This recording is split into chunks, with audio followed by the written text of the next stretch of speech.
Welcome, welcome, welcome. Welcome to Bella Fountain TV. Please come in and say hi, say hello.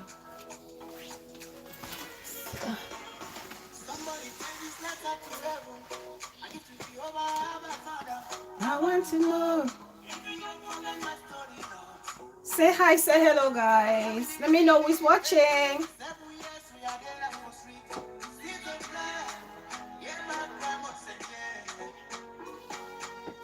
Hey, the dollars vlog, my very own sis.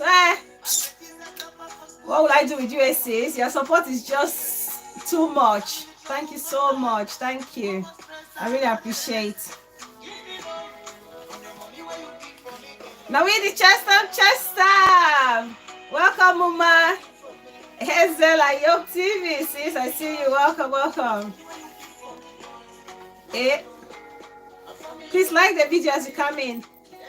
Ivy, Yuri, welcome, darling. I see you. Hey, give me loan for the money when you give from me. Give me loan. All right, sis. I can do an hour. An hour, sis. I know Villa Mama is also having live. Juicy! Oh, my juiciest sis of them all. Prince! Our very own Prince. The only Prince in 237. Welcome, bro. I see you. It's all right, sis. Now, teamwork now. Teamwork. That's what we do. Health and Zumba Master. Welcome, sis. Peace person, Mama. Welcome, darling. Thanks for coming. Hey. Nolamina, I see you, sis. I see you. Welcome. How is everyone doing?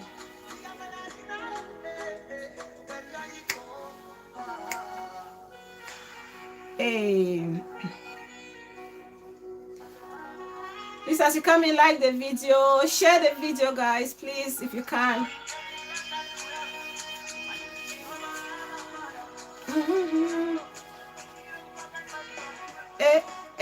Hey. We're having 10 silent watchers. Please like the video. Like the video. Even if you don't want to say hi to me, just tap on that like button. Hey.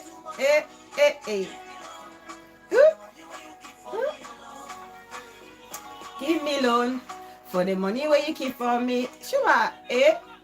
Give me loan for the money where you...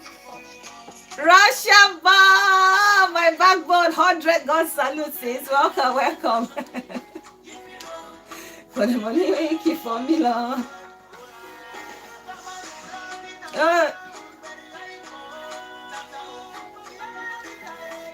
Queen Dobes has made me fall in love with this song.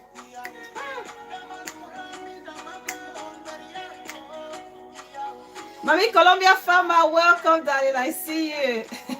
I love your entrance. Come in, guys. Like the video as you come in. Hey.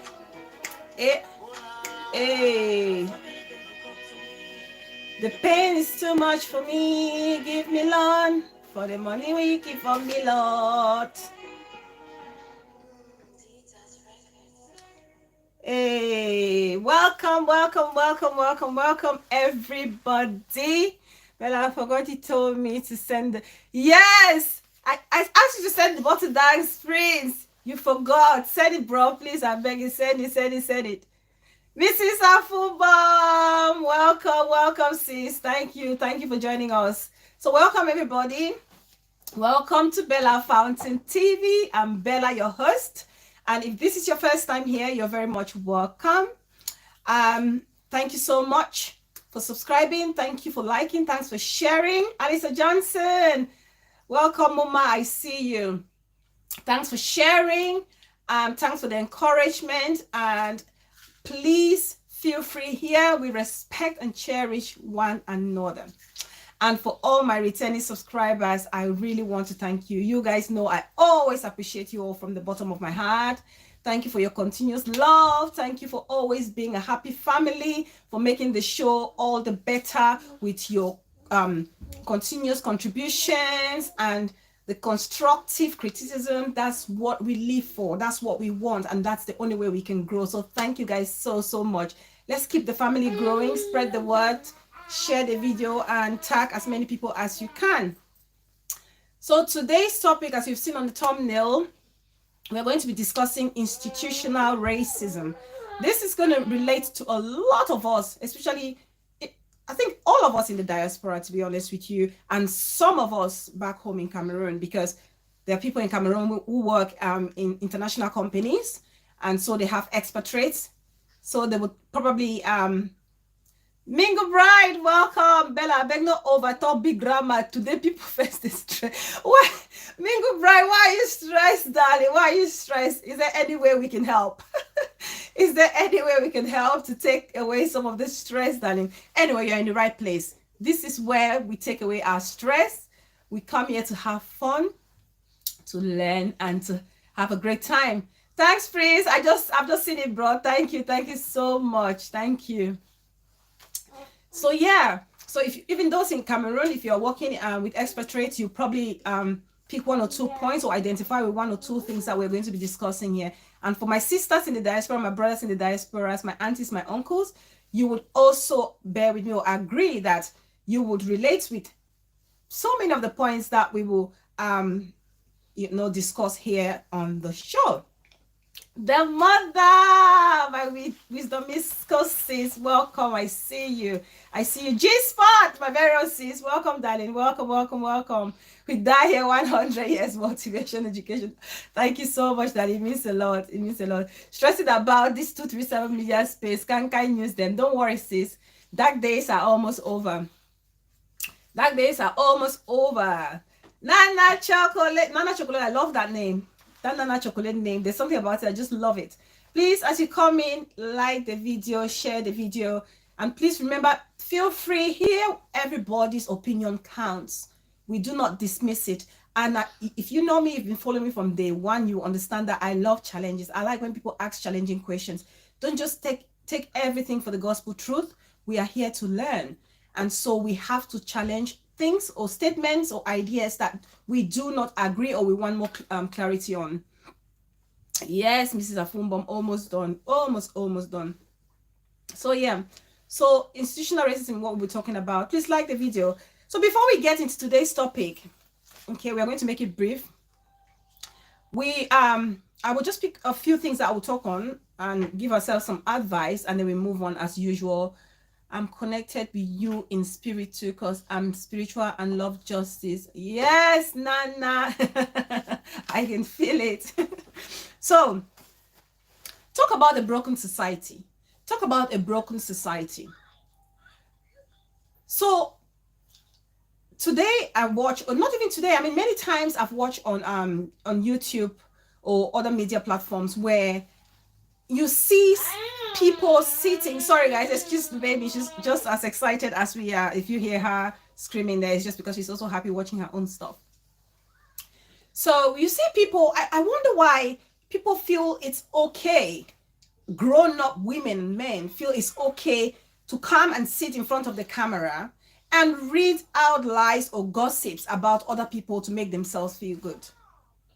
And they read it out with so much conviction that even themselves, they believe in their own lies. And if they can believe in their own lies, that's why they are able to convince their narrow-minded followers or audience that what they are saying is true. And then they turn and ask you if you believe some other person. How do you expect people to believe you when they can see you're blatantly lying and with the things that you say or with your behavior? That doesn't work like that. I'll be asked yesterday, if you be grinder, you laugh you. Okay, oh, you're talking to Mingo Bride. So yeah, those are just signs of a broken society. A broken society that somebody comes, instead of educating or motivating or sharing idea to make your community a better place, you come and you're reading all cook and bull stories on a piece of paper or a book, like you're reading your pigeon news, like you're going, Nana Chocolate, I heard your sister stole your husband and you went and you poisoned your sister just to make sure that she doesn't take your husband. And you're reading as if you're reading a GCE result or you're reading your own autobiography We need to change, people. Let's change. If you want to build a better society for yourself or your children to come, you have to stop it. Stop, because no one is going to believe you. People who cry wolf, wolf, wolf, trust me. Trust me, you keep crying. Peace person. People who keep crying wolf, you're crying wolf, wolf, wolf every single day. The day the wolf will come, no one is coming to help you. Trust me. If you want to make people believe in lies and lies and lies, the day you'll be speaking the truth, no one will believe you. It's the same thing with asking for a friend. That's what she's facing now. She's been calling grand fugitive and talking all initiation and all those crazy stories. And now she's trying to repent or put good vibes out there. No one believes her. And that's what happens. We need to learn from this. Please, let's learn from that. That's that. And let's move to another issue, which is, I would say, do not throw stones at glass houses if you live in one yourself. Do not throw stones at glass houses if you're living in one. Saints, welcome, welcome, darling, welcome. They're not ashamed at all, peace person, not at all. Swampy, welcome, Mama, I see you, welcome, welcome. Are you okay, darling? Stop fighting over the Jews. Yes, Russian. So please, do not throw those stones. Because I see now on social media, I watched a video, Villa Mama. I watched a video that Villa Mama put out, and she showed one of our vloggers who actually has a double, put on a double bra, so a pink and a black bra. And Villa Mama was actually laughing. It was very funny because we all saw it, and she realized it, and the manner in which she ran from the screen, it was very funny, right? It's sad, but it was very funny. And these are the kind of things that I see and I ask myself questions. I laugh over it, but I think, oh my goodness, these are the same people who body shame other ladies, okay? If you're body shaming a person who is very confident in the way they look, in the body in which they find themselves, you're body shaming them. But then you are not so confident and proud of your own body type. It doesn't matter if you're flat-chested. It does not matter. Be proud, be happy of the way you are. Carry it confidently.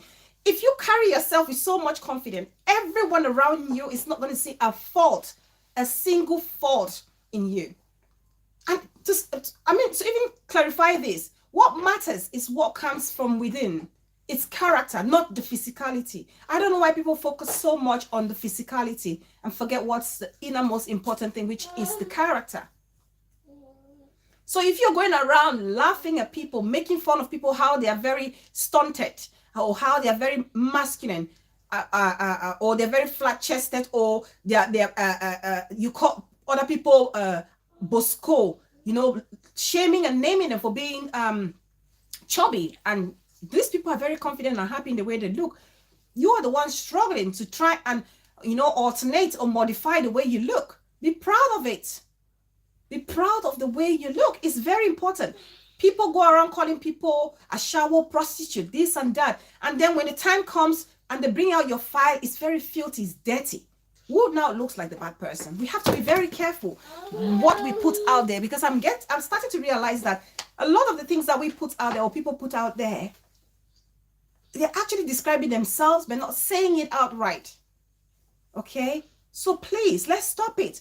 Or you're calling people depressed, calling people frustrated, and then in the end you come out and say, oh, I'm depressed, that's why I called you depressed. We need to stop it. We need to stop. Because if you call people names, be ready when your time comes. Be ready when your time comes. Okay? That's an advice I want to give us. Do not throw stones at glass houses if you live in one yourself. That's my advice. Now, let's get into today's topic.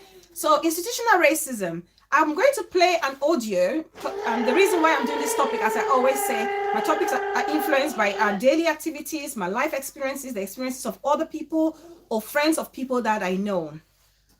Exactly. They are all insulting themselves. Yes, I'm Mr. Afumbom. Please, can you like the video, guys? Please show your girl some love. So, the audio I'm going to play here, Momodi pass. No, you're not late, darling. You're back on time. Just when before we start into today's topic. So I'm going to play this audio. So this audio was actually personal life experiences of NHS workers in the UK. So these are ethnic minorities. So they are blacks, they are Asians, and anyone who is not of British descent, of white British, so to speak. So they are sharing their experiences, and I listened to it. Johnson Takwan, welcome, darling. Welcome. I love your hair, sis. Oh, thank you. I appreciate it. I actually did the hair myself. I did it myself. It took a while with the baby around, but yeah. So when I listen to their shared experiences, there are things that I can relate to, and there are things that all of us, especially those in the diaspora, would relate to.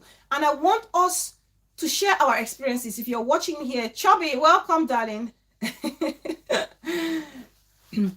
I want us to share and be honest, share our experiences, and then let's also give out possible coping mechanisms or suggestions that we feel we can also help ourselves, or share those ideas to help ourselves to cope with these racial injustices in our institutions.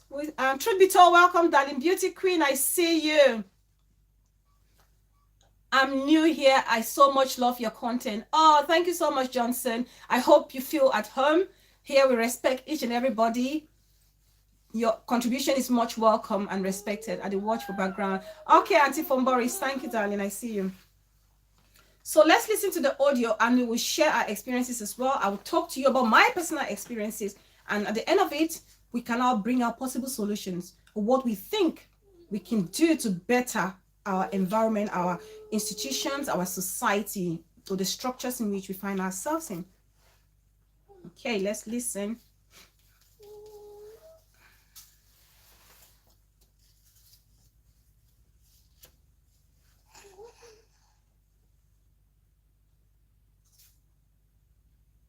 Okay.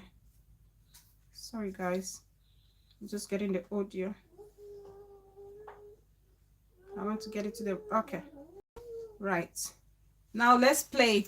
Lily the Lily, welcome, darling. I see you. Okay, darling. Antika. Oh, yeah. Speaking to 237. Okay, let's listen, guys. If you can... I hope you can hear it. I hope it's very clear. I will be stopping from time to time to talk about and share my own experiences of what this feels like.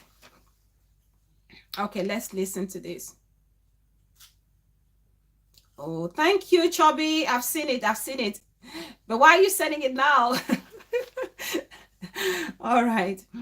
Let's see. Okay, I'll play that now. And they would question, and they would... So remember, these are ethnic minority people, right? We call them BAME here. So Black and Asian minority ethnicity or something like that. Yes. So they are talking about their experiences. But before we actually start with this, let me explain what institutional racism is. So basically, it's a failure of structures or institutions to ensure equal treatment of every person, regardless of your ethnic background. Lowe Dory, welcome. That's the basic definition of institutional racism. F Gold, my beautiful sis, welcome. No, you're not late, sis. So institutional racism is the failure of institutions or structures to ensure that there's equal treatment of each and every person, regardless of their race or ethnicity. That's what it is. So this is about our ethnic minority workers in the health system here in the UK sharing their racial experiences, okay? Racial discrimination experiences. So let's listen, guys, please. Question my clinical partner, who was a white male, even though we were in the same scrubs and we were doing the same things.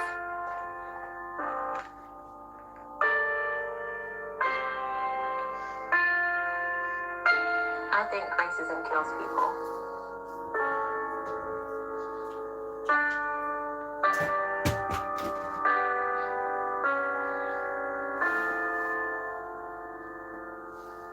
I just feel like nobody cares and nothing has changed. Racism is unfortunately embedded in NHS and in your daily life.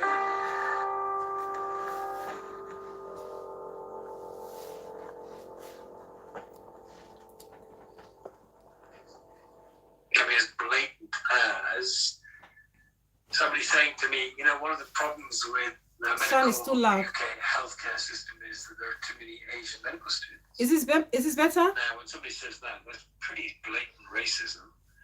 Okay, I will explain. Miriam, welcome, darling. Oh, sit down, Raquel. Just a minute, guys.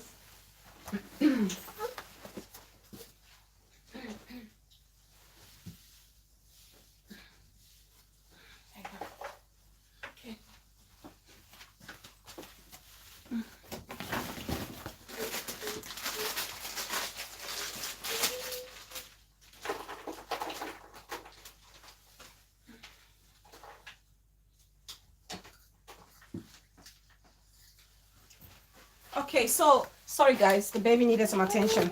So the first thing, the first section, what it says is, one of the consultants is actually saying, they asked someone what is wrong with the health system, and this person who is white British clearly stated that the problem with one of the problems with the health system here is that there are too many Asian students who are actually studying to become nurses or doctors. Already that's a problem. That's a racial statement. Okay, you cannot say a problem caused in an institution is because you have a lot of ethnic minority students or workers, because those people, the ethnicity of those people have got nothing to do with their capabilities or with their skills. Okay, because those same skills or the things that are being taught to those ethnic minority staff members are the exact same thing that are taught to their white counterparts.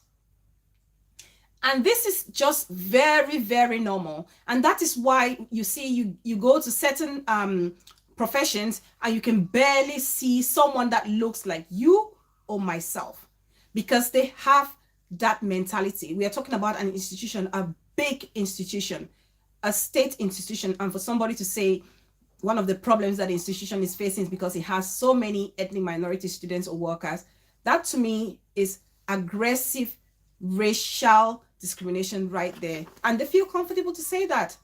And I'm sure some of you have heard statements like that before. Let's carry on listening. But they were pretty emboldened to say that, right?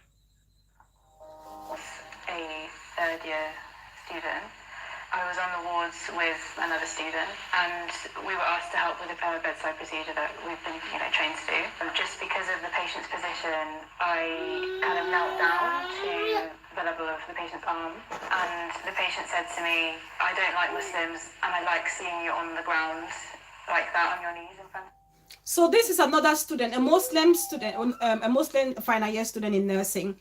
She's working with her white colleague, and they go to attend to a patient, and she goes because the patient was lying in bed, and so she had to take some blood from this patient. So she went on her knees to extract the blood from this patient, and the patient said to them, "I don't like Asian people attending to me, and by the way, I like the fact that you're on your knees because that's where you belong."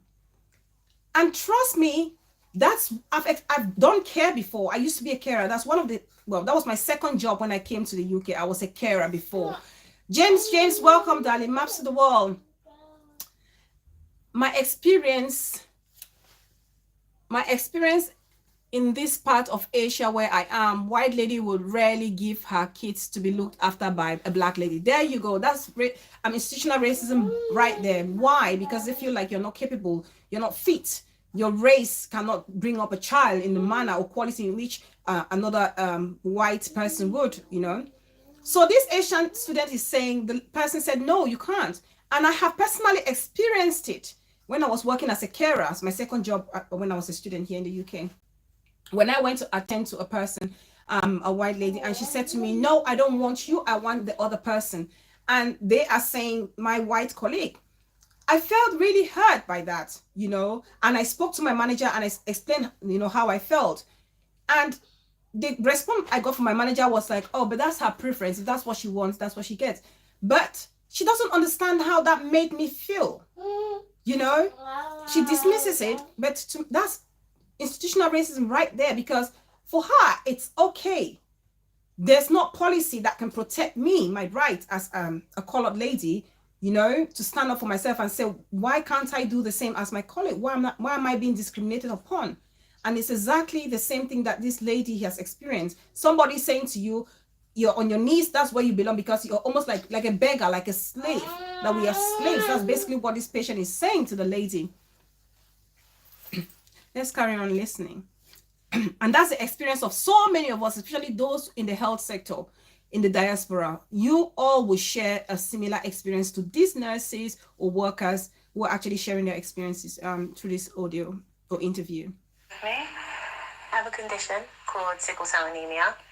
And when I was 9 years old, I caught the parvovirus. And usually a lot of kids catch this virus and they're completely fine. But if someone with sickle cell catches it, it can make them really sick. And for me, it did that. So my mum, who was actually a nurse, took me to the hospital. She took me to the local one around my area. It was a predominantly white area. And when I got to the hospital, they didn't check my blood. They didn't check anything. And they sent me home and they said I was completely fine. When I got home, I was completely unresponsive. And my mum, I remember her saying, my child will not sleep in my house like this. So she drove me like 30 minutes away to another hospital. And when I got there, they did check my blood and my hemoglobin was so low that the doctor said I wouldn't have survived the night if I didn't make it to the hospital. I think a lot of people will hear this story and think that it was just negligence, but having learned about how we're supposed to respond to children that are very unwell, I know that this was because my mum was black and because they didn't understand the condition. It makes me feel disappointed that my mother could have potentially lost a child simply because of the colour of her skin. It started when...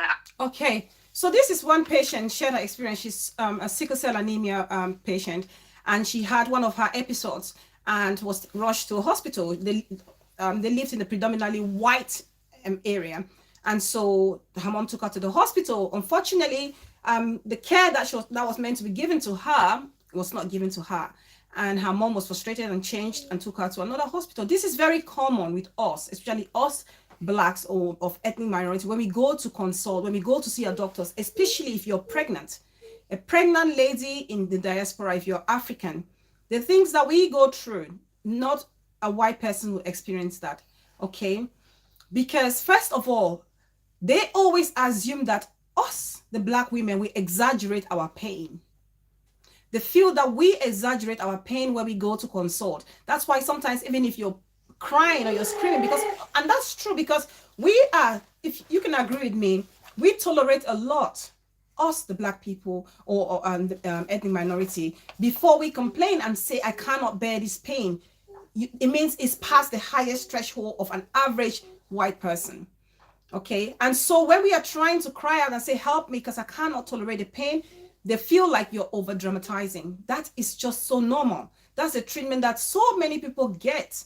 And I had a friend who had the same experiences and unfortunately lost the baby because of this issue where they felt like, oh, nothing is wrong, go home, I know, things like that. So we have to be very conscious of the things that we do, especially when we go to the hospital. This is for all my white nurses. If you're watching me, always remember, okay, you want to treat a patient based on how they're telling you that they're feeling. Because if I say to you, you say to me, oh Bella, between from 1 and 10, how will you rate your pain? And I say 10. Take it for what it is. Don't roll your eyes, because that's what a lot of them do. Roll your eyes at me and think I'm acting up, because somebody can literally lose their life. Like this young lady who is actually saying here, she would have lost her life if her mother didn't take control of the situation. And that's a very common thing. And also they did not understand her situation, and the failure in this aspect is that most of the research, the health research that are being carried out in the diaspora are actually often done on predominantly white people. Okay, so us, the ethnic minority, we are at the disadvantage. So there are things that it would manifest, illnesses that will manifest differently. The same illness that would probably manifest differently in us than it would our fellow white counterparts. They won't pick that up so easily because that research was not done on somebody like myself or yourself. Okay, so thank goodness that this lady was moved. She would have lost her to another hospital. She would have lost her life. And these are some of the institutional racism that we face, because most of these policies are done by people who are not necessarily in the field and seeing all these things happening. There are people in the offices.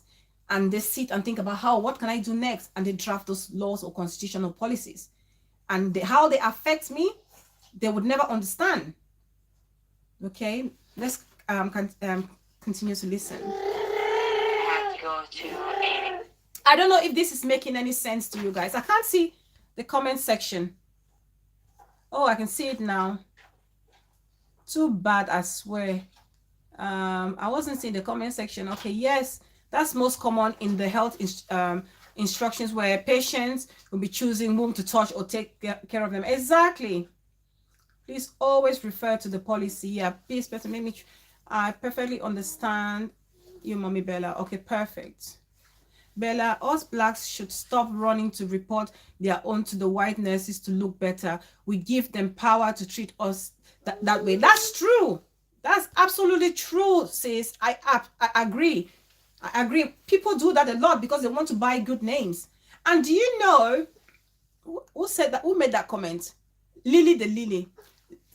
You know, it's funny because the English people, the white people, they understand that we always sell out our own brothers and sisters, and that's why they will have like one or two that act like their eyes and ears, and they make you feel like you're important, you know. But because they want you, they know we have our little tricks, so they use us to catch ourselves. So if you feel like they love you, they put you there, you're going to sell out your sister, you're wasting your time, they do not really care. All they want is the information, not because they see or value any different than than they do your fellow sister. If our country be better, waiting for they do for their land. Exactly. I'm in general. Welcome, sis. There's not much research on sickle cell anemia. It is only me because I am yet to see a white person with the sickle cell trait. Exactly, Swampy. Yeah. And so because they don't do the research on that, the treatment, the care for sickle cell anemia patients, who are often black people, the care is not the best. They struggle. Patients like that will struggle. Yes, we are always against ourselves. Villa Mama, welcome, sis. I see you. Okay, good. Let's carry on listening. I told the doctor I was fatigued. God will. Welcome, my baby bro. Congratulations once more, darling, on your graduation. So proud of you. Well done. I was having palpitations. I was having diarrhea. I knew that I was getting to the point where things gonna get worse. The doctor kind of dismissed it as, you might be having food poisoning. And she looked at me that I'm Asian, and she said to me, you might want to heat up your rice a bit better. Oh my God. Did you guys hear this? I couldn't believe this when I heard.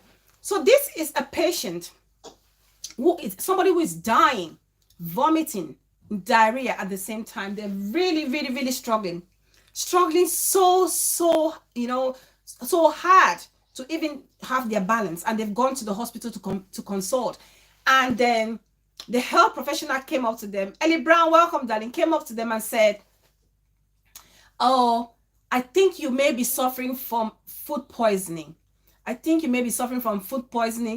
You may want to heat your rice well before you consume. Oh my God.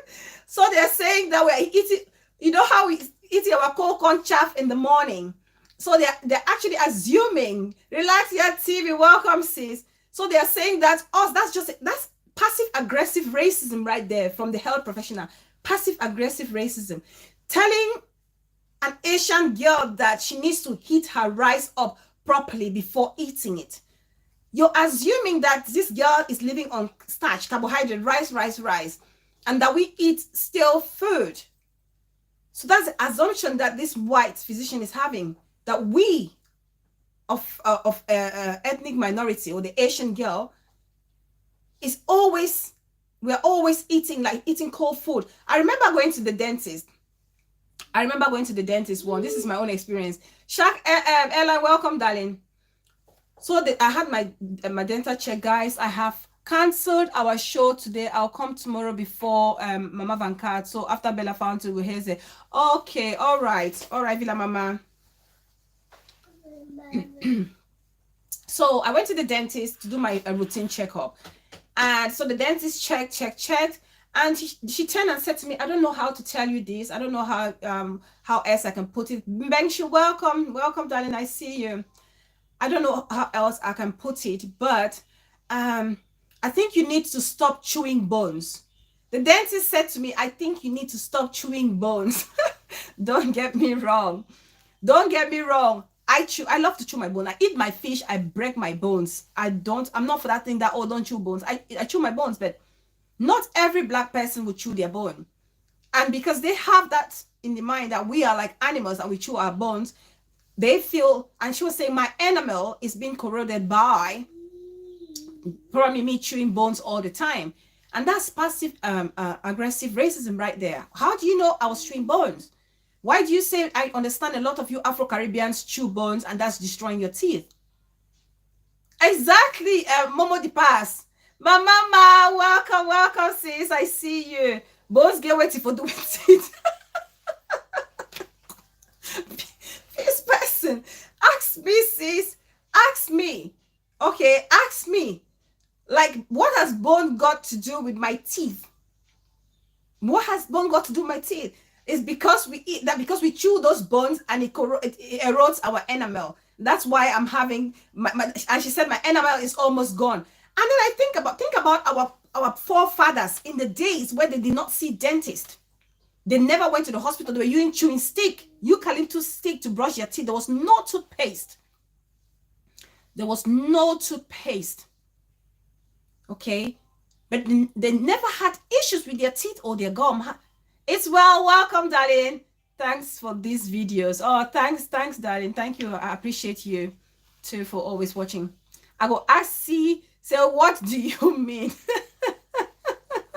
You should have replied. You should try it sometime. It's good source of calcium. Me, I'm very assertive. I don't miss a reply. Lily the Lily. I was so shocked. Next topic should be about menopause. Okay, G-spot. Let me write that down before I forget. This affects most of us and our parents, and we don't know help. Okay. Thank you, G-spot. Thank you. They're using charcoal. And they had, immaculate dental formula.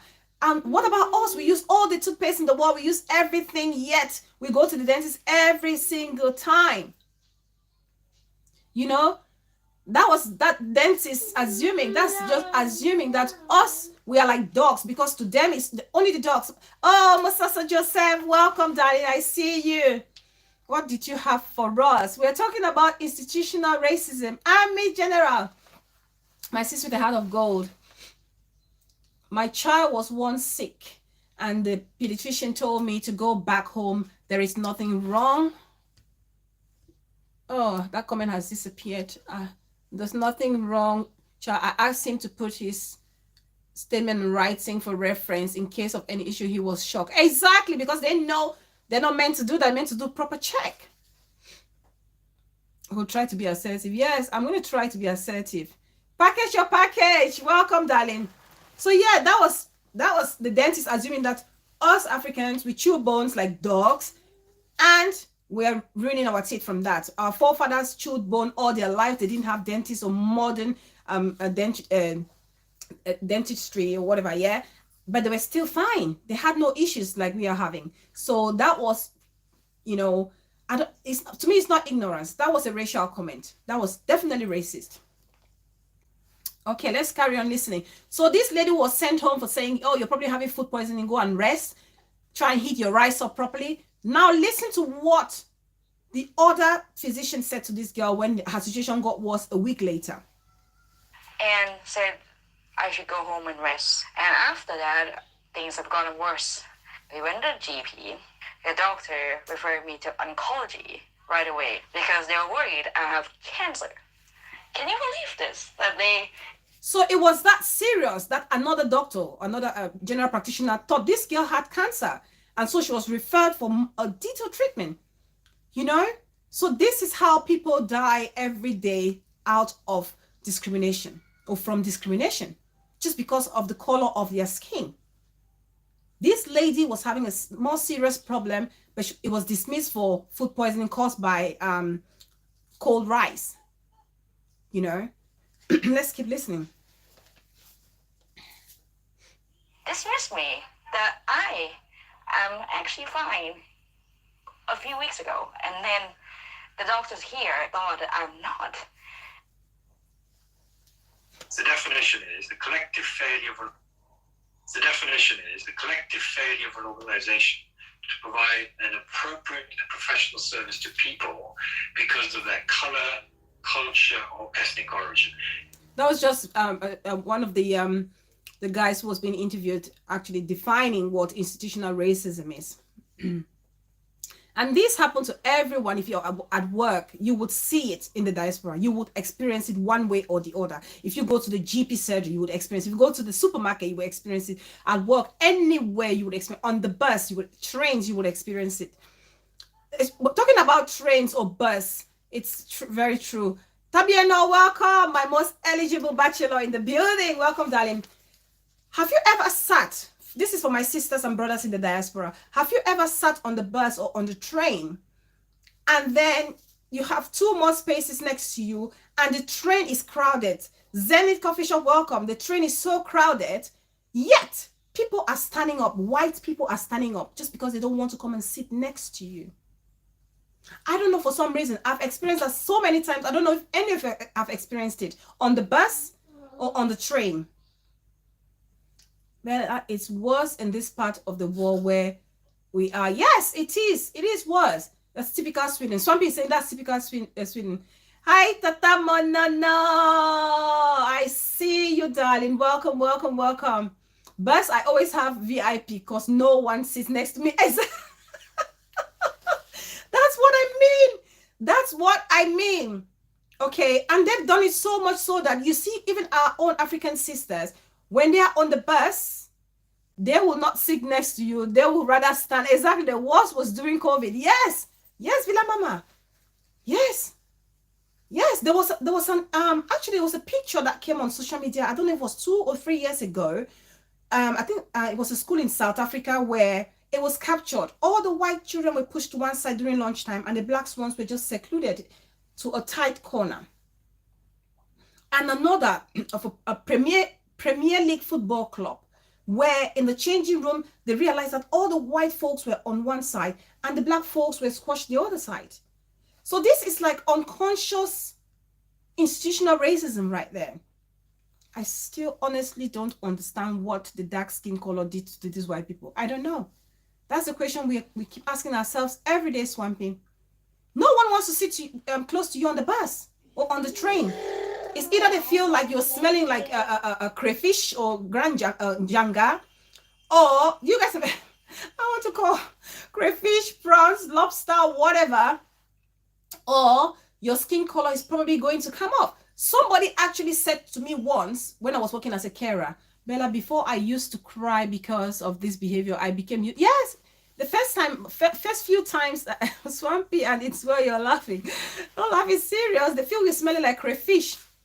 Somebody, one of the workers, one of the clients where I used to work, fine girl things, welcome, actually said to me, can I touch your skin to see, does it come out colored? If I touch it, is it going to stick on my fingers? That's what one of the clients said to me. If I touch your skin, is it going to stick on my fingers? I was like, what? What are you talking about? Am I now rubbing ash on my body or what? I was like, no. Or somebody come up to you and say to you, can I feel your hair? Why do you want to feel my hair? I don't go up to a white person and say, can I feel your hair? Why do you feel like you need to come to me and feel my hair? Or ask me, is that your natural hair? Do I come up to you and ask if that's your natural hair? Those are the little passive-aggressive racist things that people do without realizing it. I know I'm better off than them, period. They can suspend in the air. Exactly, my mama. And the truth is that they are the ones who actually smell. If you ask me that kind of a question, I'll put you in your place. Yeah, I was so shocked. I didn't even know how to react. I was so shocked. But that's the simple truth. Let's keep listening. It can be seen or detected in processes. Please like the attitudes, video and as you come on, behavior please. That amount to discrimination through prejudice, ignorance, thoughtlessness, and racist stereotyping, which disadvantage minority ethnic people. Yeah, racial stereotyping, assuming that all black people chew bones so that your enamel is corroded, assuming that we live on trees, not houses, assuming that all of us live in rural areas, no urban areas, all those little things, you know, it's crazy. What are you eating? I reply, why? Don't ask. Because they're asking what we're eating because they always say our food smells like shit. They've said it so many. I've overheard a white colleague say that. What is that she's eating in there that smells like shit? You know, they do that. They're not. Let me share you an experience. My sister will probably kill me. My elder sister will probably kill me, but I'll share this experience. It's her experience that she shared with me when she was a student nurse. That was donkey years back. She's not practicing anymore. So she said, they used to live in the student accommodation, right? Oh God, it's terrible. It will one day end. It will end. It will end. Go.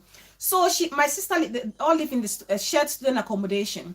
So one day she woke up. She was going to prepare her fufu and arrow. And of course, we are using our kanda, right? Our stripe, we're using it.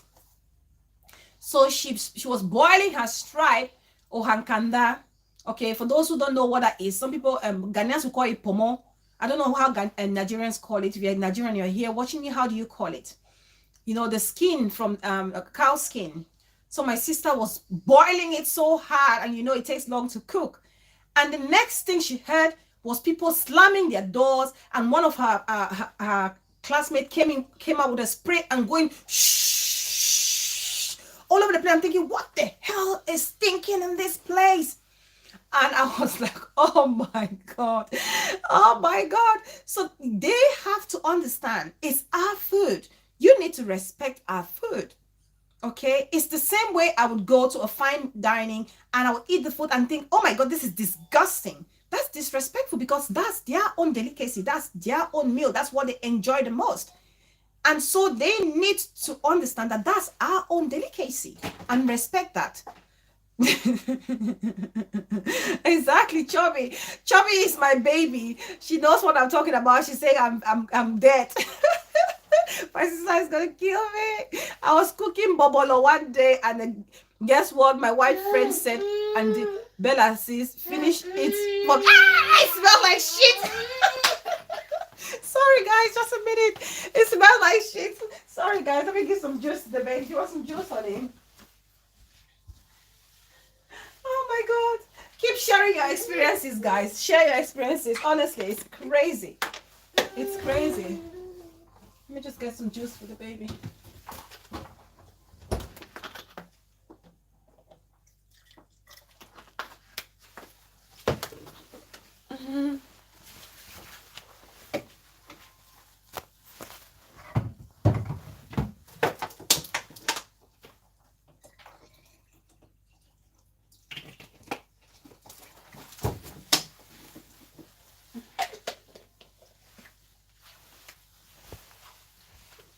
There you go.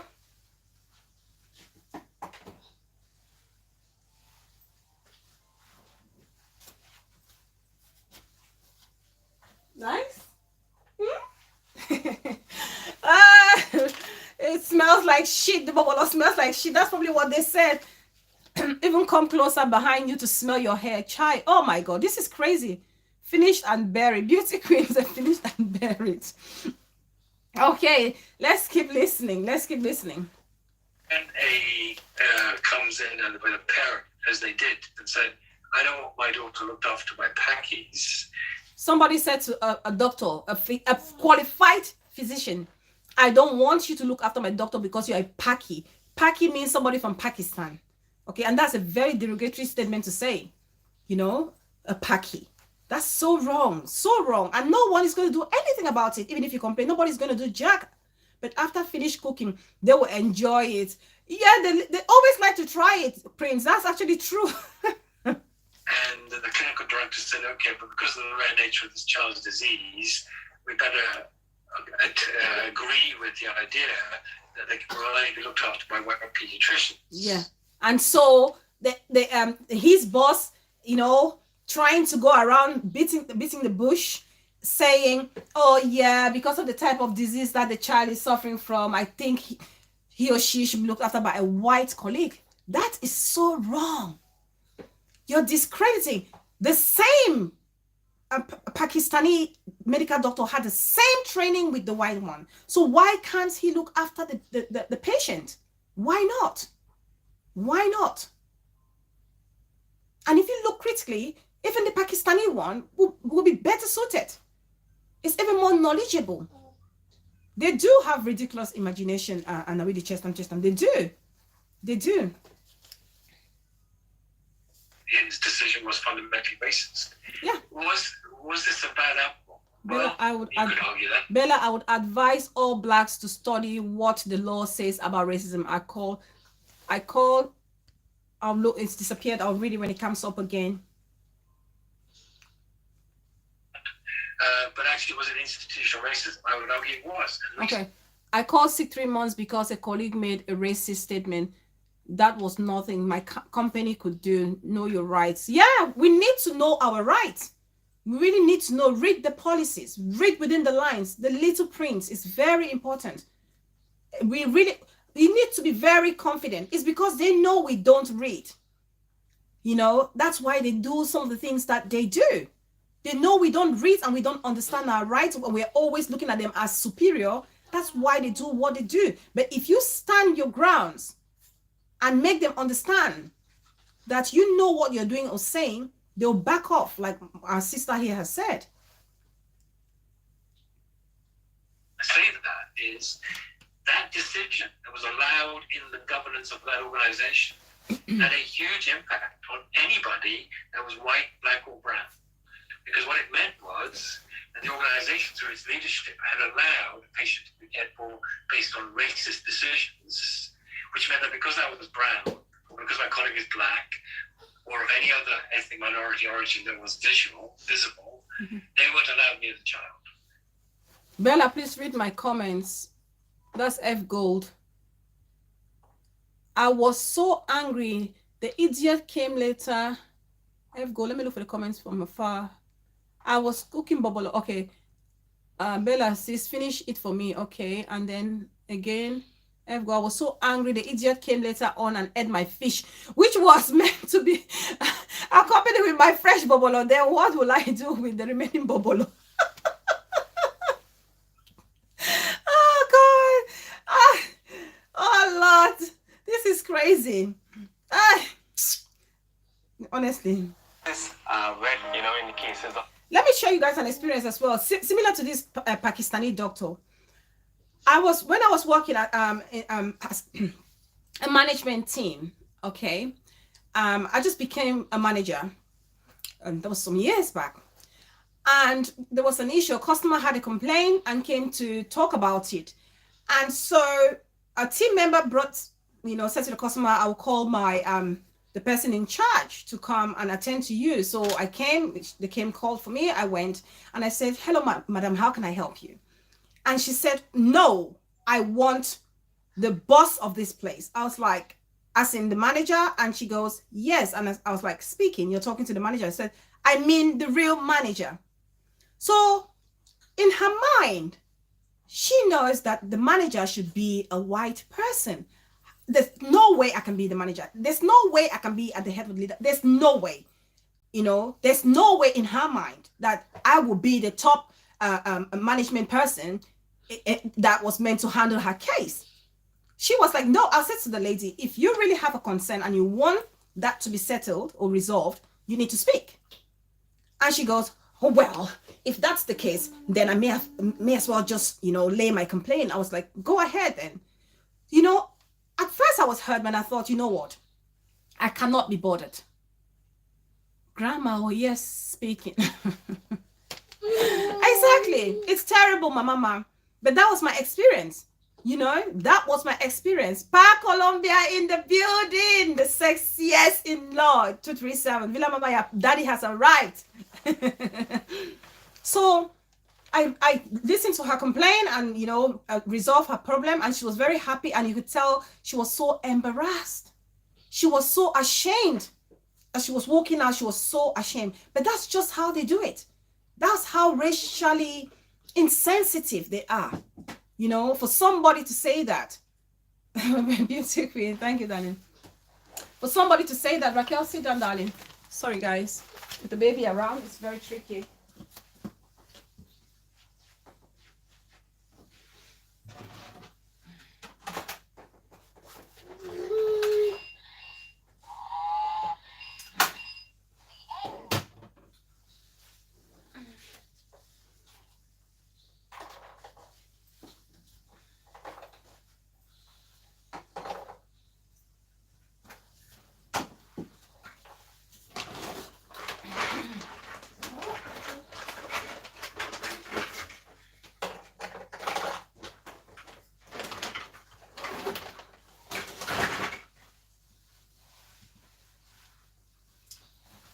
Yeah, so that's just one of my experiences that I actually had. Okay, that's a true life experience that I had. Somebody to feel like you're not qualified to be a top management position, you know, because they know it should be held by a white person. It's just crazy. Hot box in the building. The chubbiest and sexiest of them all. Welcome, sis. I see you. Only us can help us. Stop having your own in front of them. Exactly. Mafa Relinis, welcome, sis. Let's keep listening. Research being primarily done on like white bodies, and then when these management strategies and therapies are implemented, and it's not effective on BME population. I was at work last week. My patient just altered the word Negro. Exactly. And I looked at him and said, sat like melted cheese. Yeah, the shock of it all. The shock of it all. Somebody said nigger to me as well once, and laughed, and I said, what's funny? And I was bitter. I was very furious. And he said, oh, that's how I call my wife. She's Jamaican. I was like, that's your wife? That's not me. You dare not to use that word to me again. Never, ever. Okay. Hotbox said something. I need to see what Hotbox is saying. It's not the fault of the therapy, it's the fault of our bodies.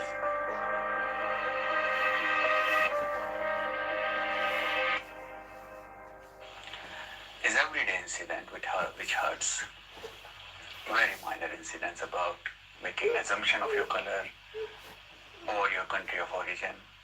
Classical question, where you come from. And there's a lot of reason people ask that question, and not all the time is related to They race. always ask you where you come from. When they see you, where do you come from? It doesn't matter if you're born here in the UK. It's where do you come from? Cobos, now she like, God, welcome, darling. After the war down in here, they don't look like doctor. I don't know who make them doctor. Yeah, that's somebody saying every time, and all of you, you must have heard, somebody must have come up to you to say, where do you come from? And I say to them, I call them the city where I come from, as in the city in the UK, and they go, no, as in originally, where are you originally from? Why the need to ask? You think sometimes it's because they care? No, it's just the racism in them, that racial connotation in them. They want to know that you don't, let you know that you don't belong here. That's just what they're trying to do. You don't belong here. You're a stranger. Sit down, honey, please. Sorry, guys. Oh, this child. You're giving me trouble. I'll tell the general overseer to come and take Igwe's wife. Oh, come and take Igwe's wife.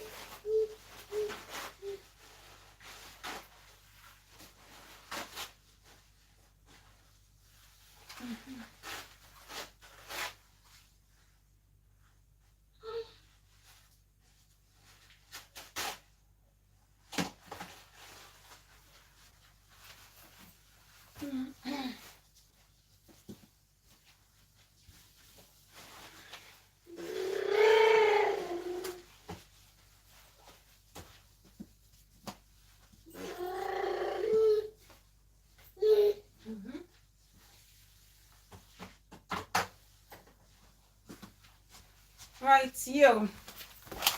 Let's keep listening. Right, I'm not rushing because Villa Mama is not coming live, and Hazel can come live after me. It's small things like, well, they don't feel small when they're happening, but when you see a patient and Africa is a country, not a continent, exactly. Or when people can't be bothered to learn my name or spell my name incorrectly or tell me, I'll never remember your name.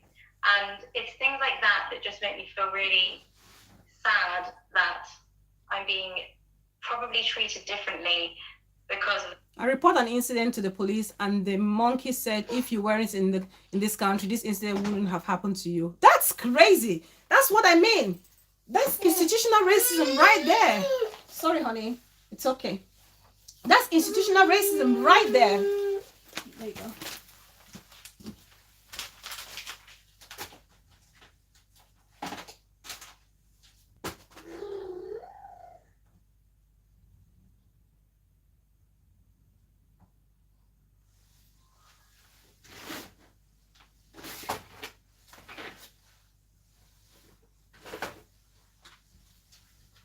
Institutional racism right there. What has your country of origin got to do with the case or the incident? You know, that's crazy. How does he know that that would have happened to you if you were in your country G-spot? This is what I'm talking about. And then it's going to be your word against his word, even if you report what he said. And they are likely to believe his word over your word. That's what is even more frustrating with us. That's what we face every day. Every day. Exactly. Thank you, Swampy. Ingrid's wife, allow us gather knowledge. It's so frustrating. So frustrating. You know, asking you, where are you coming from? I'm coming from space. I'm coming from, why do you want to know? Do I just walk up to, is it every white person that is English? No. Why don't you ask them? Why is it that if you hear an accent, a white with an accent, you don't go up to them and ask, where are you from?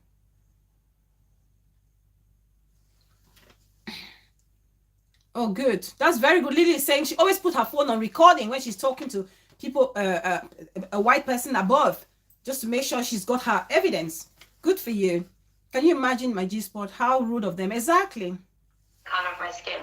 In 2020, when I was actually working in a tertiary center hospital, alongside many other colleagues, the majority of which were British-born, white medical students, I remember for lunch, actually, I was sitting down with two other colleagues, and I was speaking to them, and one of them actually asked me why I speak so ghetto. Asking a black medical doctor, among other white colleagues, why do you speak so ghetto? And very confidently, you know, they ask it so confidently, with no fear, no iota of, you know, doubt. You know, why do you speak so ghetto? Can you speak my language? If I were to say to you, speak in Bafut, you, the English person, can you speak in Bafut? Can you? You should be lucky that I can actually communicate and you can understand my English. Can you speak in my language? Is a question I often ask them. When they talk about, pardon me, I can't hear you, I can't understand you. Can you speak in my language, my local language? I think that moment I kind of froze a bit and I was quite shocked. I didn't really know how to respond. When I was at my GP placement, and at the exactly, simply because they feel superior, James. Was that I spoke very good English, and there was exactly something to do with my clinical skills or to do with anything else. It was. So this is a young nurse who just graduated, and her superior was meant to give her feedback, and for her placement, and the only positive feedback that was written on her book was she spoke English very well. That's so sad. Nothing was said about her clinical experience. Nothing was said of how polite she was as a nurse. Nothing was said about how time conscious she was as a nurse. Nothing was said about how she was an amazing team member. It was about how she spoke good English. Talking about speaking good English, I cannot tell you guys, it is sad, Kobos and Nashila God. It's so sad. Justice for the innocent. Welcome, darling. I see you. This as you come in, like the video. It's so sad. So sad. If I not be number foot, wait I for do it. Swampy, I don't know. I don't know, my baffle sis. I really don't know. If we're not baffle, what would we have done there? Where would we have been? Which other village? I'm thinking, no, let me not cause controversy under here, because if I choose another village, they will kill me. I will lose my fellow brothers and sisters here if I should choose another village. So, talking about English, I cannot tell you guys how many times somebody has walked up to me at work, a client, a customer, a colleague, or somebody from visiting. You for be Bali. James, I would have been Bali. I would have been a Nabila. Or Bella says, an old woman asked my black neighbor what she was doing in her country, and this my neighbor asked her what she's still doing on earth because her kind is in the grave. That was, as rude as that sound, that was giving it right back. Yes, that was giving it right back. And many of us have had that experience where people tell us to go back to, Raquel, can you sit down, please, honey? Sit down, baby. No? Can you sit down, honey? Good girl. Go on then. Go on. No? Sit down, baby, please. Sit down. Sorry, guys. You're giving me trouble than Igwe. Hmm? Yay. Good girl. Good girl. Yeah. So, talking about English, somebody, can you, we are coming from, yeah. Where can you imagine, where are you coming from? From my house, exactly. So somebody many times they've said to me, how come you speak such good English? And I'm thinking, why do you think I should not speak good English? Before I used to say to them, because I studied in English, my country is actually bilingual. English is the official language in my country. And they go, oh, and what country is that? And when I say Cameroon, like Cameroon, and where is that? That even gets to my nerves. It gets on my nerve when they don't even know where Cameroon is. Is it a part of Nigeria? I was like, don't. I said, go Google Cameroon and you will know more about Cameroon if you must. So just the fact that they feel we should not speak fluent English, it's a problem. That's institutional, just believing that English language is meant for them. No, sorry. It is annoying, Muma. It's annoying, but that's what I get that so many times. How come you speak so fluent English? How come your English is so good? How do you know? Because I'm educated. I went to school with the teachers in English and French. You know, we are at the advantage, if anything. That's racial stereotype right there is what we are talking about when it comes to institutional racism. Right there. What did Kayla say? Kayla said, Bella, it will shock you to know that Dutch people teach children in school never to say that they are hungry, for hunger is for the Africans. Oh my God. Really? Is that really true, Kayla? Raquel, sit down, please. Sit down, honey, please. No. No, sit down, baby, please. Sit down. Sit down. Mommy's almost done, okay? Good girl. Is that really true, Kayla? My God, that is terrible. That is so terrible. Oh, you see your stuff now.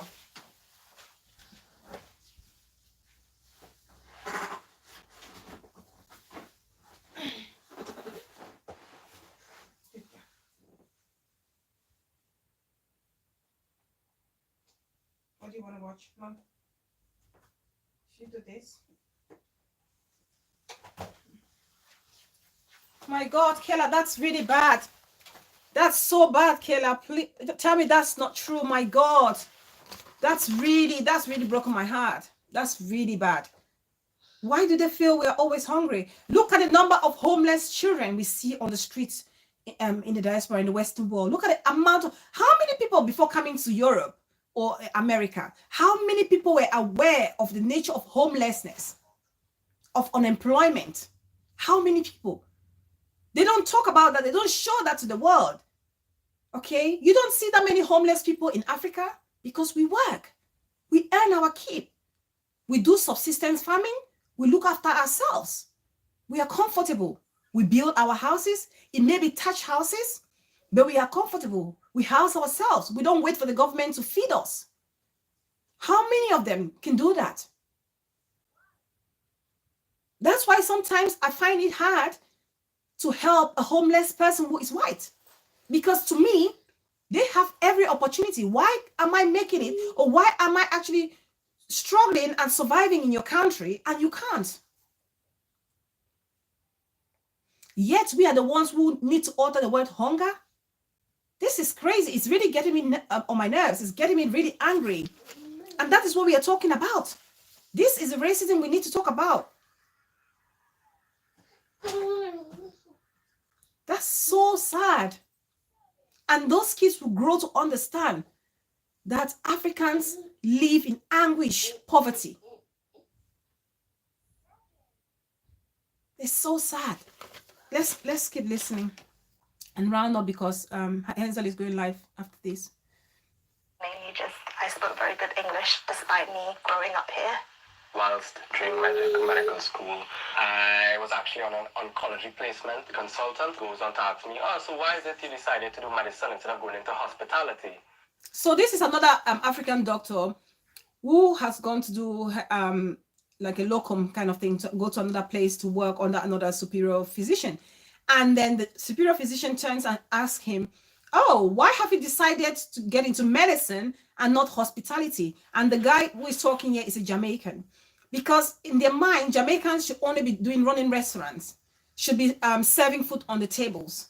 They should be cleaning dishes in the at the back, you know, or be chefs. Exactly, Kobos Nashila. Well, why? We have suffered. Why?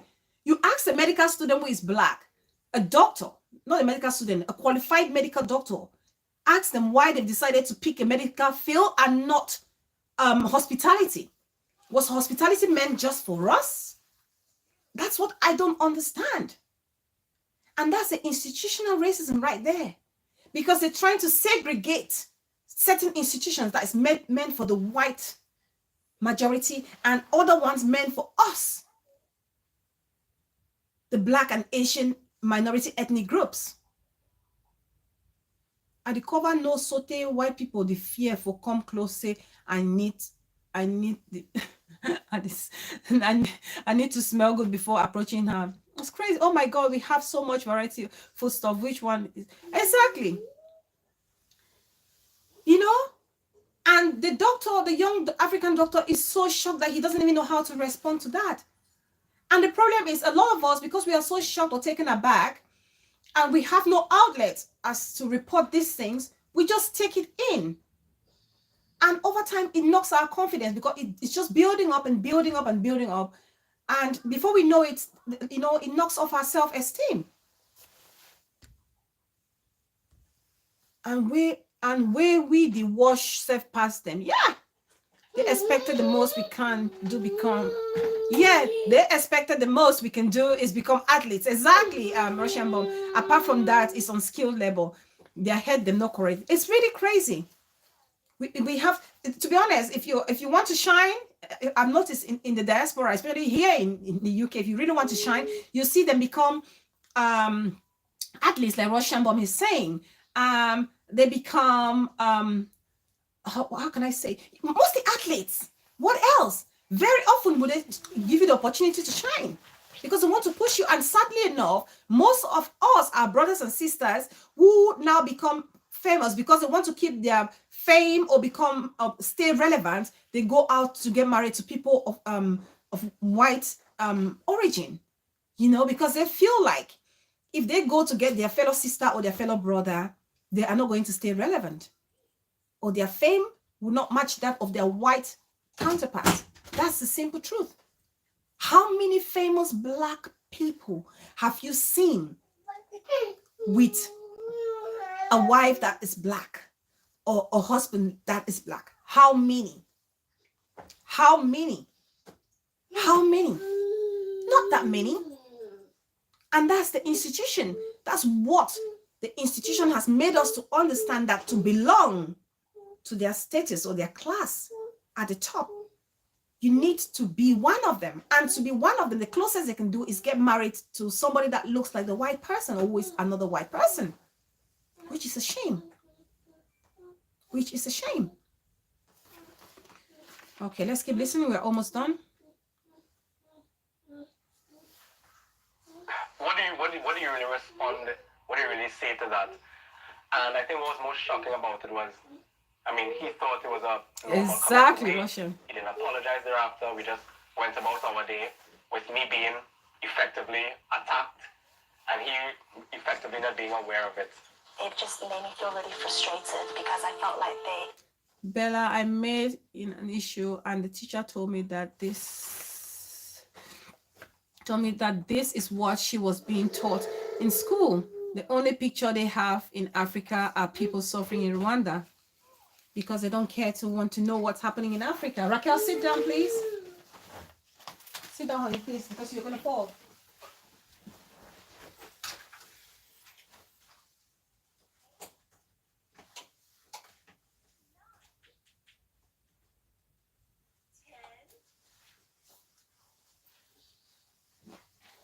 That's so sad. That's really sad.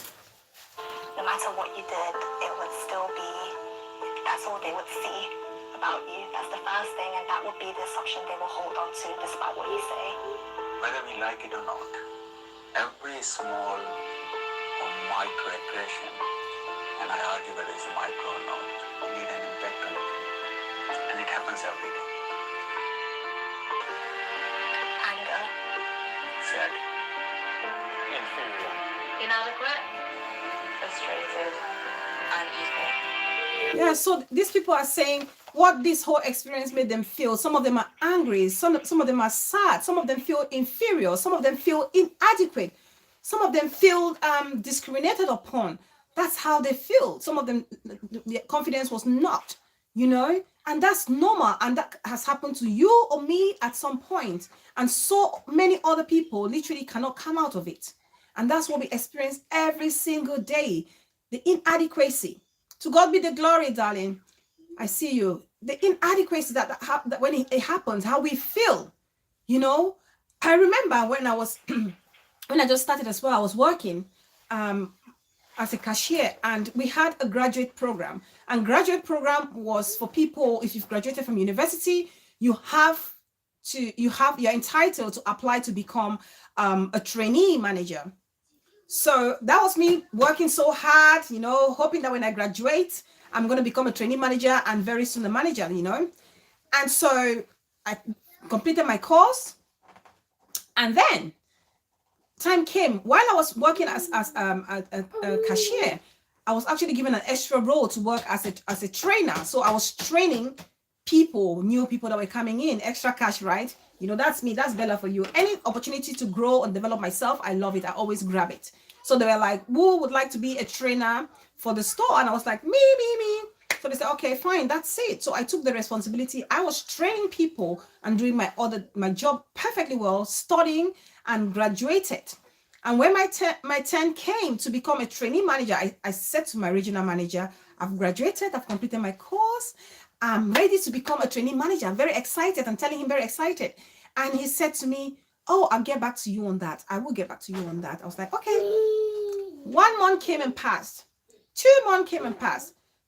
I was having new graduates coming into our store because our store was a flagship store.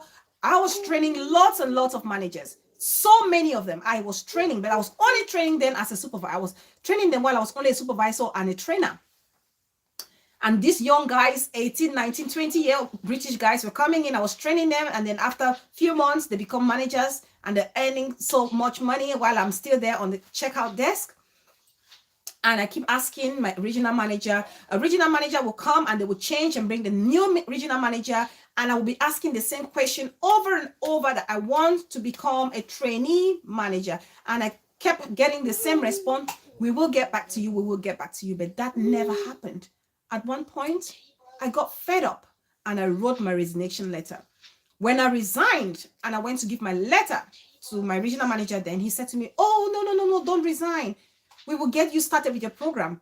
I said, I came back home, I discussed it with my sister, and we came to a conclusion. and said, no, I will not take the offer this time around because I don't feel like I merited it, because they're only giving me because I'm handing in my resignation. And that I'm sure so many of you have experienced, where you have been working in a place for years and years and years, and you see young white counterparts or colleagues coming after you and getting all the management positions, getting all the promotions, and you're still there at the bottom of the ladder, and nothing is being done. Nothing is being done because people feel like, or institutions feel like, certain areas or structures are meant to be held by white people. Why? And we always feel like we have to work 10 times harder than our white counterparts. Nobody tells you that. You just know, because that's the treatment you get. That's the treatment you get. Okay? We always tolerate. The thing that I'm going to tolerate, I'm struggling as a Black manager. I'm not going to complain, but you will see my white colleagues, they will be complaining day in, day out, every day. And they get things done. They get their problem fixed. But I'm thinking, I can't complain, because if I complain because of the color of my skin, they're going to pick on me. They'll, my position is shaky. When I go for evaluation, they'll probably think, oh, she's always complaining, we don't want to promote her. That's the simple truth. Like we are actually caught in a catch-22 situation. If you speak, you're doomed. If you don't speak, you're doomed. That's the simple reality that we face every single day, because we lack that structure, that outlet to actually air and express ourselves how we feel. I go to my quarterly meeting and I sit in the hall and I turn around. The hall is full, almost 500 people, and I'm the only colored person in there, the only Black person. How do you guys think that makes me feel? How do you think it makes me feel? It makes me feel, sometimes lonely. It makes you feel like the outsider, Same year, the excuse was my accent. You see, that is why I got registered to a trade union, which is very important. And that's something that people need to understand. People in the diaspora, please register to a trade union. That's one of the suggestions already my sister Kayla has given there. Register. Trade union is very important. They would cover your back for things like this. Institutional racism or discrimination. Those trade unions are very good. They will cover your back, and they don't cost that much.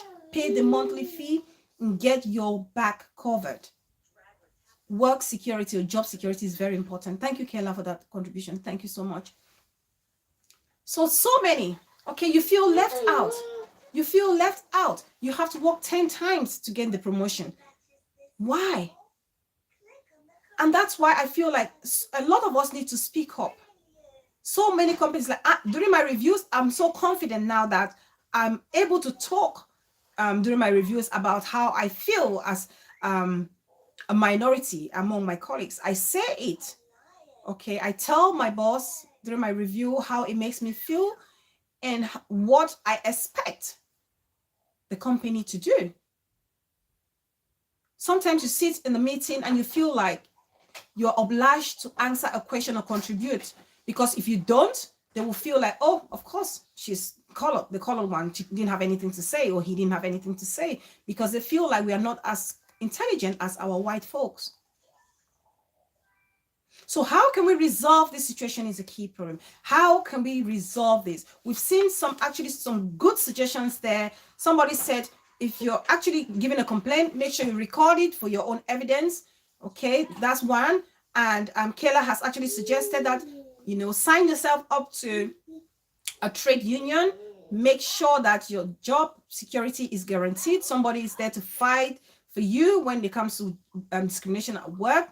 They can go through the policies and find you a solicitor and make sure you get the fair treatment that you so deserve. And another thing will be for institutions. If there's anybody here who is at top management level and you're working for an organization, please, or you can share this video to your white counterparts, your white colleagues. Open Eye, welcome, darling.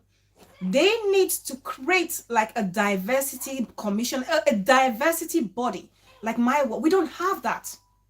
I don't have a place where I feel safe, where I can pick a phone and call and say, listen, this is how I feel I'm being treated. or somebody who understands me or know where I'm coming from or knows my experience. We don't have those things at work. HR at work or human resource at work is for everybody, for the blacks and the whites. But they don't understand what we go through, this structural discrimination, how it affects us. Okay, how it affects us, how they can make us comfortable at work. So certain structures should be put in place where we can actually, like a medium or an outlet where we can actually air out our frustration or our concerns, not necessarily frustration, our concerns, and give out necessary suggestions how we can make things better for every other ethnic minority that will come after us. Is very important. And also, what Kayla said, teaching children in school, children need to be taught those bad ideas that were taught to them years back, that hunger is meant for the black people. They need to be taught about passive aggressiveness, telling somebody, I like the color of your skin, or somebody standing and shouting, a white person telling you black is beautiful. You know, all those things, they may feel it's not offensive. These are offensive things. These are offensive things. And personally, I've taken upon myself to also educate my white colleagues at work. We talk a lot about what's happening back home in Africa. I'm very proud of where I come from. And I tell them about all the beautiful things that come from our country, our continent. And these are the things that we need to be talking about. What do you discuss with your colleagues at work? Do you just leave lunchtime, you sit in your own corner, they sit in their own corner? Engage in them. Talk to them. Speak to them. Make them understand where you're coming from, your rich history, your rich background. Make them understand that you're filled with substance, that you're more than your skin color. We need to talk. Feel comfortable to discuss. Ray, I need to turn down your volume. Do you know the loving man who lives on Drury Lane?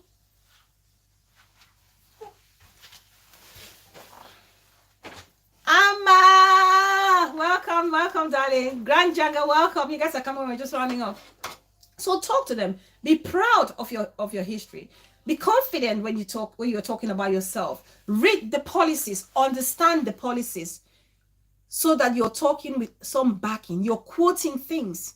You make them understand that you know. A lot of us don't read. My former my former lecturer used to say, if you want to hide money from a child in Cameroon, put it in a book, in a textbook or a book, and that money will be there till thy kingdom come. That's just to say we don't read.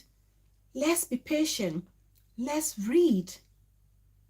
Read to understand, because knowledge is power. When you know, you speak with so much confidence, and you can challenge your opponent, and they know, when they know you know, they will back off. They will back off. The Eastgate TV, thank you, darling. Oh, it's nice to have you here. Thank you. They will back off. And for those institutions, they really need to understand, do researches about diverse researches, be it medical, be it social. It should include, the world is so diverse. Globalization is so, it's huge now. We are so intertwined, regardless of our race. So the only way we can coexist peacefully and successfully if we understand ourselves, understand each other's culture. It's like when you want to have your British nationality, you're expected to do your life in the UK test, where you should read about the English history, know about the English people, everything that is English. We get to know about them. What about them creating that time to know about us? I educate them very well. One be tell me, say she learn, you walk for streets for my country, you go see hippopotamus on the street. I tell you, say it's saying there's bear all of the street. Exactly. That's crazy. Oh, Dominion to dominate. Welcome, darling. I see you. Let's talk about those things. If you're upset at work, you need to write down your grievance and pass it to somebody who is in charge and make a record of it. so you can chase it. It's very, very important. And let's learn to protect our own and not sell ours out, because we are very common. It's very common to see another person of your skin color trying to buy a good name and selling a fellow sister or a fellow brother. It's very common. We should be protecting ours. Because when you do that, what you're telling the white counterpart is, we are so disunited. We are not looking after each other. And when there's disunity, it's easy to penetrate your camp. It's easy to get in your midst and mess you all up. Okay. So I thought we discussed this topic. I think on that note, we will round up. Let's just keep, putting the message out there, standing tall, preach and spread the goodness of our skin color, our minority. Be proud of it, because we are doing fantastic. We're doing amazing things. We have medical doctors, we have great professors, we have great bankers, we have great cooks, we have great stylists, we have great makeup artists, we have great bus drivers who are all of ethnic minorities. And we do a lot for the countries that we find ourselves in. And we must be proud and tell the people and make them understand how important we are in the society in which we find ourselves. They need to understand that. We have to be united. We really do. We really do. Bitinjanga. Black don't crack. No. Black don't crack. So thank you all so very much for sticking to the end of this topic. Oh, thank you so much. Not your business. I really appreciate you for sharing your experiences, for listening to my own experiences. And let's keep that united front to keep fighting against this institutional racism, because we don't want our children or the generation after to come and say, what did my forefathers do? Do you want to leave your positive footprint? Please do. Now is the time. So thank you all so much. I'm going to give a shout out to all my fellow brothers and sisters here before we leave. Let's go. Let me call out all my beautiful, beautiful fountainers that are stay here and watching. Sorry. And watching. Let me start with John Quen Assumpta. Thank you so much, darling. Thank you. That's a new name. Welcome to the Bella House. You're very much welcome. Thank you so much. Now we the Chestam. Thank you so much, Mama. F Go, my beautiful sis. Thank you. Nola Mina. Thank you, darling. Russian Bomb, the king of them all. Thank you. Thank you. Tabi Eno, the most eligible bachelor. Thank you, darling. Peace person, Mama Army General, my darling sis with the heart of gold. F Gold, thank you so much, sis. Great topic, superb. Thank you so much. Yes, guys, please like before you go. We have to rewatch. I came late. Okay, yes, please do so. Lily the Lily, thank you so much. Thank you so much. Swampy area, Mama, thank you. I really appreciate Kella. Oh my God, sis. You're a darling. Thank you so much for always being so active under the comment section. I will get us a phone number. And I know the last time somebody was asking for my Momo, because some people have actually texted me to say they want to bless me. And I said, okay, I will look for a Momo. I will put it there. Park Colombia. Thank you so much, darling. Thank you. I will look for let me just say exactly, sis. I will look for the Momo. On next show, I will put the Momo on there for those who want to bless me or appreciate the work that I'm doing. That will be good. Okay, you guys are the one that have actually asked me to do that, so I will listen to you guys and I'll put it on there on our next show. So thank you. To God be the glory. Thank you, darling. Kobos Nashila God. Thank you. Kiki's Fashion. Thank you, darling. Thank you so much. I appreciate you. Open Eye. Thank you. I've called Nabi the Chester. Mama. Thank you, Mama. Yes, sis Rebecca Ako, you're late. Oh my God, what am I going to do with you? Eh? Betin Janga, thank you so much. Eastgate TV, I appreciate you so much for coming, darling. Really appreciate you. Thank you so much. Dominion to dominate. Open Eye, not your business. Thank you, James. Thank you, Tata Monono. Thank you, Chubby. Thank you so much. Who else have I not called? So thank you. Thanks to everybody. I really appreciate you. Please share the video to all your groups. Let's keep educating ourselves. I'll see you all on Friday, 7 o'clock. Don't miss. It's going to be another interesting topic. Somebody suggested we do the menopause topic. I will plan and we can do that topic because it's very important, especially for us women. So thank you all so very much. I love you all and I'll see you all very soon. Let's play our music as we exit. We're found to Momo the pass. Yes, if I need help, please. Thank you, darling. Thank you. I will definitely put the Momo next time, guys. I will put the Momo because you guys have been asking a lot. People inboxing me and telling me to put the Momo. I will do that next time. Let's listen to some music. I will exit.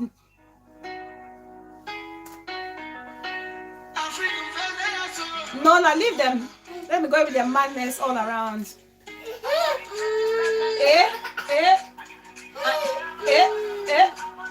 Auntie Chubby says you should stop and behave. General, come and take your English wife. Hey, bye guys. Hey. Let me dance a bit for you guys. Hey.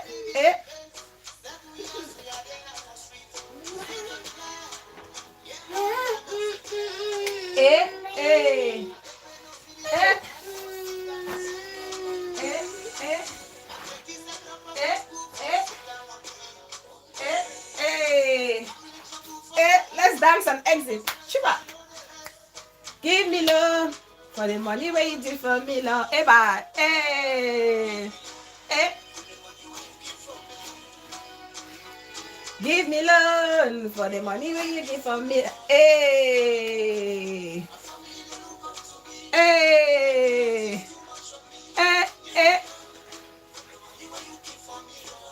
Thank you guys so much. Thank you. Please like, subscribe if you haven't done so.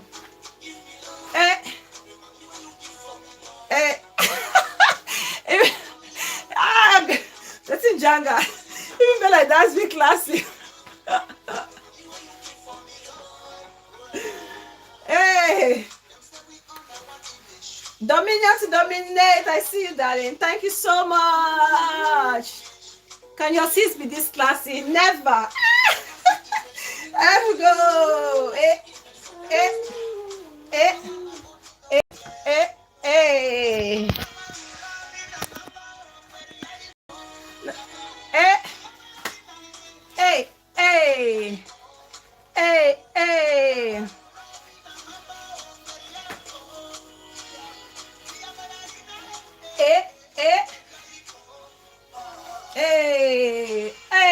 Love you guys so much.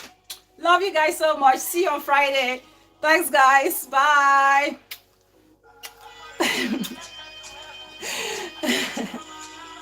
So much to learn here. Thanks, Bella. You're welcome, darling. Hey. Eva, Shuba. Hey.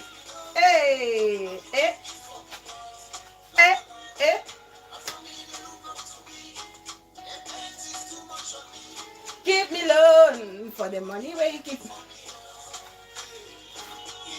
Chuba. Give me loan for the money where. Love you guys. Goodbye.